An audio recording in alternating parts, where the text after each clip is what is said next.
लोगों की, वो झूठ बोल कर जाते हैं। इस देश में सबसे ज्यादा महंगी बिजली बीजेपी के राज्य मध्य प्रदेश में है। सबसे ज्यादा महंगा पेट्रोल डीजल मध्य प्रदेश में है। राजस्थान का टैक्स पेट्रोल डीजल पर आज भी उतना ही है जितना 2014 में वसुंधरा जी के टाइम पर था।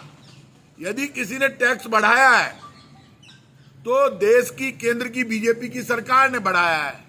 Special excise duty, additional excise duty, cess 40 रुपए तक टैक्स को ले गए। इस वक्त $81 प्रति बैरल पेट्रोल क्रूड ऑयल के दाम है और मनमोहन सिंह जी के टाइम पर $130 प्रति बैरल क्रूड ऑयल के दाम थे। आप मुझे ये बताइए, जब $81 प्रति बैरल है तब तो ये दाम 50-60 रुपए होना चाहिए। मनमोहन सिंह जी तो 60 रुपए में पेट्रोल बेच रहे थे, 58 रुपए में डीजल बेच रहे थे, 58 रुपए पर लीटर। अरे बीजेपी के लोगों, कुर्सियां खाली इसलिए थी, जयपुर की जनता का कोई लेना देना नहीं है बीजेपी से। राजस्थान की जनता परेशान है। कांग्रेस के ऊपर बोल रहे थे, कांग्रेस के नेताओं पर बोल रहे थे, कह रहे थे कांग्रेस में कंपटीशन चल रहा है। कांग्रेस में कितना भी कंपटीशन चल रहा हो, लेकिन बीजेपी के लोगों, हमने जनता के साथ धोखा नहीं किया। हमने घोषणा पत्र में किए हुए 90% वादे पूरे कर दिए। राजस्थान में किसानों के 18,000 करोड़ रुपए के कर्जे हमने माफ किए।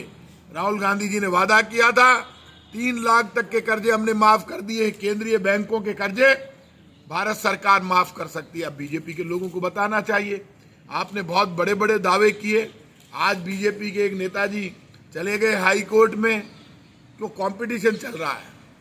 मंच पे कुर्सियां, मंच पे बैठने की होड़ लगी हुई थी बीजेपी के नेताओं में। बाद में चर्चा हुई कि नीचे तो कुर्सियां खाली पड़ी है, अब नेता कोई नीचे बैठने को तैयार नहीं।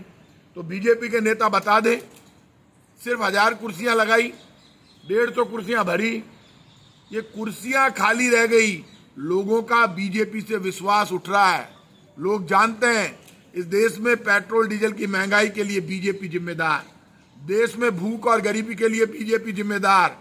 आटा, दाल, चावल पर टैक्स लगाकर आटा छीनने वाली, मुरमुरे, मखाने, दही और छाछ पर टैक्स लगाने वाली बीजेपी, कपड़े, कचरे, जूते पर टैक्स लगाने वाली बीजेपी ने आटा छीन लिया टैक्स लगाकर।